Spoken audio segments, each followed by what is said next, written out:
सगळे नादो मानव यांच्यावर प्रेम करणारे जे रसिक उपस्थित आहेत त्यांचंही मी स्वागत करतो। बोलण्यासारखं खूप आहे, आठवणी खूप आहेत। माझा स्वतःचा नादो मानव दादांशी संबंध जवळजवळ 42 वर्षांचा राहिला, तर खूप काही बोलायचं आहे, परंतु एक टेम्पो बोलण्यामध्ये जमत नाही। लिहून आणलंय, वाचून दाखवतो। आदरणीय पवार साहेब, निवड समितीचे अध्यक्ष डॉक्टर जब्बारजी पटेल, सुप्रियाताई, मानवदादांच्या परिवारातील सर्व सदस्य, गुणीजनों को देख हृदय में प्रेम उमड़ आवे, उनकी सेवा में मन मेरा मग्न हो जावे, ही एक जैन याच्यातली मेरी भावना नावाची कविता आहे। आणि या कवितेचा प्रभाव आमच्या वडिलांवर आयुष्यभर राहिला आणि त्यांनी म्हटलं होतं की जर परत जन्म घेतला तर या कवितेत जे काही लिहिलंय त्याच्याप्रमाणेच माझं आयुष्य पुढचं जगेल। गुणामुळे ओळखली जाणारी माणसं हृदयात कायमस्वरूपी विराजमान असतात। आदरणीय कविवर्य नादो मानोर यांना मी कृतज्ञपूर्वक वंदन करतो। माझे वडील श्रद्धेय श्री डॉक्टर बहरलालजी जैन अर्थात मोठे भाऊ आणि मानोर दादांची मैत्री जीवाभावाची। माझ्याशी वेळोवेळी झालेला त्यांचा संवाद, त्यांच्या सहवासातील क्षण, कौटुंबिक बंध अनुबंध, मोठ्या भाऊंचा आणि माझ्या दादांशी झालेला पत्रसंवाद, काही हृदयस्पर्शी हळवे क्षण, हे सारच अशा भावस्पर्शी सोहळ्यात व्यक्त होणे स्वाभाविक आहे। जैन परिवार आणि मानोर परिवाराचे गेले 75 वर्षापासून ऋणानुबंध असल्याने सर्वांना माहितीच आहे। मानोर दादा नाव उच्चारताच डोळ्यासमोर येतं ते पळासखेडची शेती, शेतीतले सगळे प्रयोग, पाण्यासाठी दिलेले योगदान, साहित्याचं समृद्ध दालन, राजकीय क्षेत्रातील कारकिर्दी, असं खूप काही। नक्षत्राचे देणे मालिकेतील कवी नादो मानोर यांचा मनमुक्त संवाद पाहताना आजही मानोर दादा आपल्या समोर बसले आहेत आणि मनमोकळेपणाने आपल्याशी जिव्हाळ्याचे काही बोलतायत असंच वाटतं। एकूणच या सर्व साहित्य संपदेमध्ये कृषी क्षेत्रातील साहित्य आणि 12 वर्ष म्हणजे 2 टर्म आमदार असलेल्या मानोर दादांच्या भाषणांचा संग्रह सुद्धा विचारात घ्यायला हवा। पृथ्वी तलावर 750 कोटीच्या वर लोकसंख्या असली तरी ज्या ज्या व्यक्तींना आपण अगदीच जवळचे मानतो त्यांच्याशी आपल्या मनाची कवाड पारदर्शीपणाने खुली करतो, सरसकट सर्वांशीच सर्व प्रकारच्या भावना व्यक्त होत नाहीत। परिस्थिती सापेक्ष आणि व्यक्ती सापेक्ष काही बंधने वृक्ष असली तरी काटेकोरपणे पाळावीच लागतात। काही भावसंबंध मात्र जीवाभावाने घट्ट इतके की शब्दांच्याही पलीकडे असतात। मला आठवतंय पानझड काव्यसंग्रहाला साहित्य अकादमीचा सन्मान प्राप्त झाला। जळगावच्या बालगंधर्व नाट्य मंदिरात मानवदादांचा भव्य नागरी सत्कार करण्यात आला। या अतिशय सुंदर संपन्न झालेल्या सोहळ्यातील क्षण माझ्या डोळ्यासमोर आजही आहे। आमच्या वडिलांनी म्हणजे मोठ्या भाऊंनी नाट्यगृहापर्यंत सुसहाय्य बैलगाडीचे केलेले सारथ्य, हे सारच काही अनमोल होतं। आदरणीय पवार साहेबांनी आणि श्रद्धेय मोठ्या भाऊंनी प्रोत्साहित करून आलेलं पुस्तक म्हणजे विधिमंडळातून जे पुस्तक आहे मंजूर करून घेतले। आदरणीय यशवंतराव चव्हाण साहेब, आदरणीय पवार साहेब आणि आदरणीय डॉक्टर अप्पासाहेब पवार यांचा उल्लेख या संदर्भात करायलाच हवा। जलसंधारण, फलोत्पादन, ठिबक सिंचन आणि साहित्य क्षेत्र अशा वेगवेगळ्या विषयाच्या कामासंदर्भात मानवदादांनी प्रश्न मांडले, पाठपुरावा केला। आदरणीय पवार साहेबांनी या कामाला मार्गदर्शन करण्याची, दिशा देण्याचंही काम केलं। हजारो लाखो शेतकऱ्यांच्या जीवनमानात फार मोठे परिवर्तन त्यामुळे होऊ शकले, हे मान्यच करायला हवे। मानवदादांच्या अमृत महोत्सवी सत्कार सोहळ्यात आदरणीय पवार साहेबांनी निवडलेला हिरा, निवडलेले खरेखुरे तेजस्वी रत्न म्हणजे आमचे मानवदादा असा उल्लेख केला होता।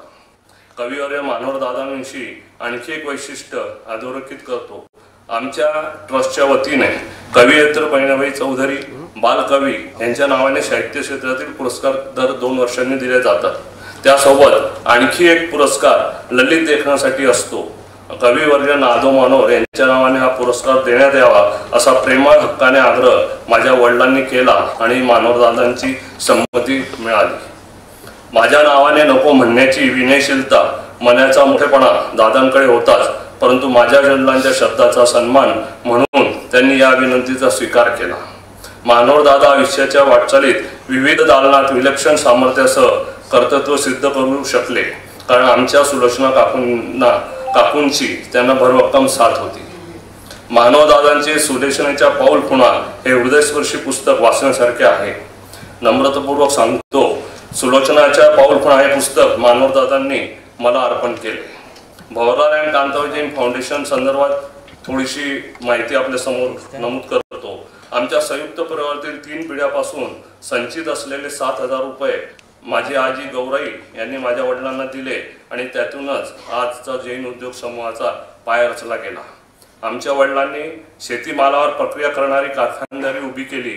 आदर्श कार्यसंस्कृतीचा भरभक्कम पाया रचला. वेळोवेळी आम्हाला सर्वांना मूल्यासह जगण्याबाबत पैशाकडे सात्विकतेने पाहण्यासंदर्भातही मार्गदर्शन केले. केरोसिन विक्रीने त्यांनी प्रारंभ केला. भूमिपत्राच्या कल्याणाचा ध्यास घेऊन श्रमप्रतिष्ठेचा अंगीकार करून आमच्या वडिलांनी कृषी क्षेत्रातील राष्ट्रीय आंतरराष्ट्रीय स्तरावर मान्यता असलेल्या उद्योजकतेचा पाया रचला. 65 एजन्सी हे कार्यविश्व समृद्ध होत गेलं. कंपनीचे स्वतःचे कारखाने प्रकल्प राष्ट्रीय आंतरराष्ट्रीय मान्यतेपर्यंत पोहोचवले. शेती आणि शेतकऱ्याच्या अजोड बांधिलकीसाठी जगभर 30 कारखाने, 146 कार्यालय आणि डेपो, 11,000 वितरकांच्या जाळ्यासह 12,000हून अधिक सहकारी आहेत. सध्या वार्षिक 8,000 कोटीहून अधिक उलाढाल असलेली बहुराष्ट्रीय कंपनी आहे.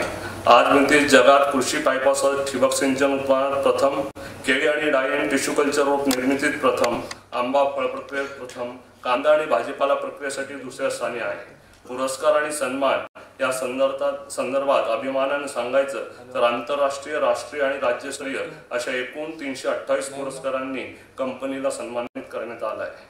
जे जे उत्तम उदात्त म्हणती ते शोधत राहावं जगती या भावनेतूनच जैन इरिगेशन सिस्टीम लिमिटेड आणि भवरलाल अँड कांताबाई जैन फाउंडेशन आणि गांधी रिसर्च फाउंडेशन तथा गांधी तीर्थ तर्फे सेवा साधनेतून मानवतेचे मूल्य जीवापड जपले जात आहे.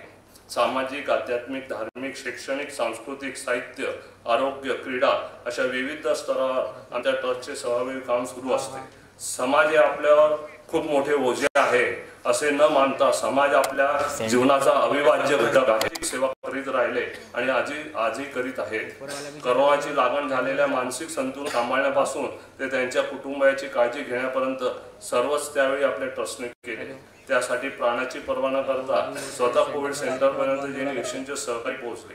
कोणी उपाशी राहू नये या भावनेपोटी कायमस्वरूपी स्नेहाची शिदोरी, आरोग्याचे सत्वशील भरणपोषण करण्याची अन्न पाकिटे दिनांक 2 एप्रिल 2020 पासून ते आजपर्यंत अविरतपणे सुरूच आहेत.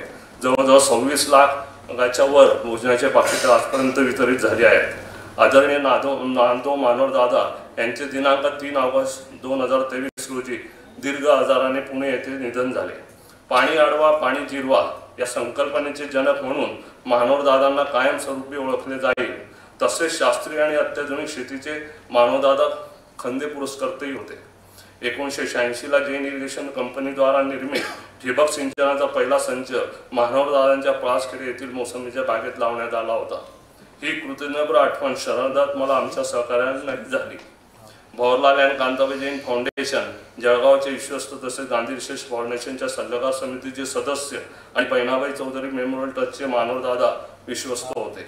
मानवदादांनी या जगाचा निरोप घेतल्यानंतर आदरणीय पवार साहेबांशी पळासखेडे येथील नादो मानव यांचं स्मारक पळासखेडे इथे आपण उभं केलं पाहिजे याच्यावर चर्चा केली. साहेबांच्या मार्गदर्शन पुढील रूपरेषा निश्चित करायची होती. साहेब म्हणाले, मानवदादांच्या कार्यकर्तृत्वाचे कायमस्वरूपी स्मरण राहण्यासाठी शाश्वत काम केले पाहिजे.